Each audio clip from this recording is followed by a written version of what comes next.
Do you know what makes a conversation sound natural? It's the stuff in between the words, also known as filler words. You know, things like like, you know, I mean, that kind of thing. But do you know your filler words in Spanish? They're called muletillas, and that's what we're gonna learn here today at Jiveworld.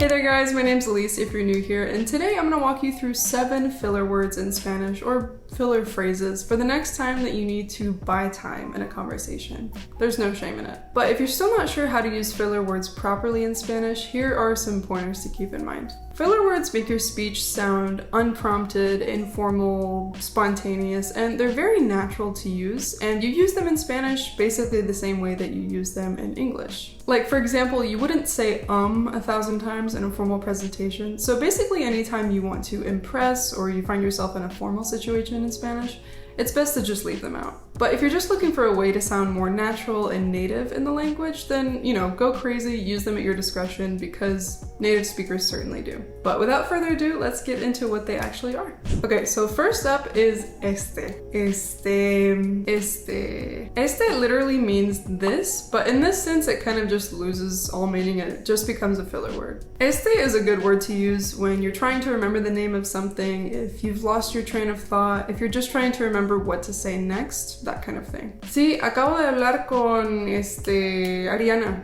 It's pretty multi-purpose for when you're drawing a blank, so the next time that you do, este is your bestie. Next up, pues. Pues. If you haven't noticed, it's often used in this higher sort of pitch, like pues. Really draw it out. You gotta feel the pues. This word means well, as in, do you think you're gonna go to the party tonight? Well. This one kind of works in the same way as well. So if you're undecided, if you're not sure how to respond to somebody, if you are not sure what to say next, use pues. ¿Qué parte de la película te gustó más? Pues, no sé. It can also be used to introduce a contradictory idea. Ustedes se llevan bien, ¿no? Pues, no tanto. And here's another filler word related to pues that'll come in handy. Pues nada. Pues nada is what you say if you, for example, want to trail off at the end of your sentence. Fuimos al parque, jugamos fútbol, comimos tortas, y pues nada.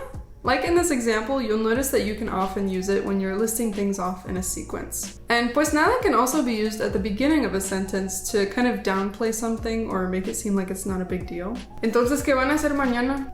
Pues nada, relajarnos un poco, tal vez ir de compras y así. And that is pues nada in a nutshell. Now, third of all, we have o sea. And o sea means something like that is. So it can be used to clarify a statement, to rephrase, or just get more specific about what you mean. No quiero hacer esa carrera. Entonces no vas a estudiar derecho. O sea, sí, pero en esa universidad no. Tal vez en otra parte. This one is pretty straightforward, and it's great for when you get to that intermediate or upper intermediate level and you start to discuss your thoughts and opinions in like more nuanced ways. O sea is great for that. And similarly, the next phrase on our list does the same thing. The phrase digo. Now this literally means I say from the verb decir, but in this context it means more like I mean. So just like o sea, it's used for clarification. No lo vuelvo a hacer. Digo, no me arrepiento, pero no lo vuelvo a hacer. So if you want to make things clear, you now have 2 options, o sea and digo.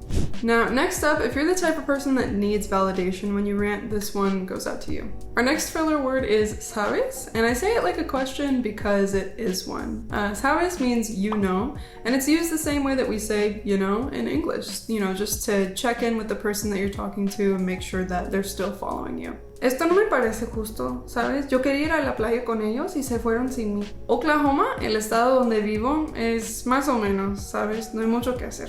I know, like you know, that sabes, which means you know, will come in handy a ton in your Spanish learning journey.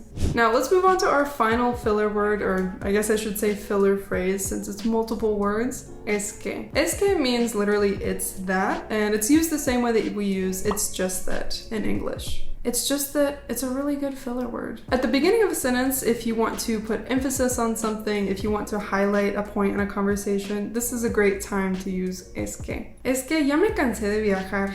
Quiero echar raíces. Es que no me gusta mucho carne de puerco. Well guys, I hope you've enjoyed today's video and jotted down these filler words for your next conversation in Spanish. I know for me personally, I abuse these. I use these way too much, but they're just so fun and they add that little, native flavor to your speech. But yeah, just try them out first, talking to yourself, making simple sentences, and the next time you're in a conversation with a native, try to listen for these and any other filler words that they might use. If you like the video, make sure to like and subscribe, share with someone who might find the topic interesting and might need a couple filler words to spice up their conversation as well. Happy listening, happy word filling, and stay Jiveworld fluent. See you soon. Bye.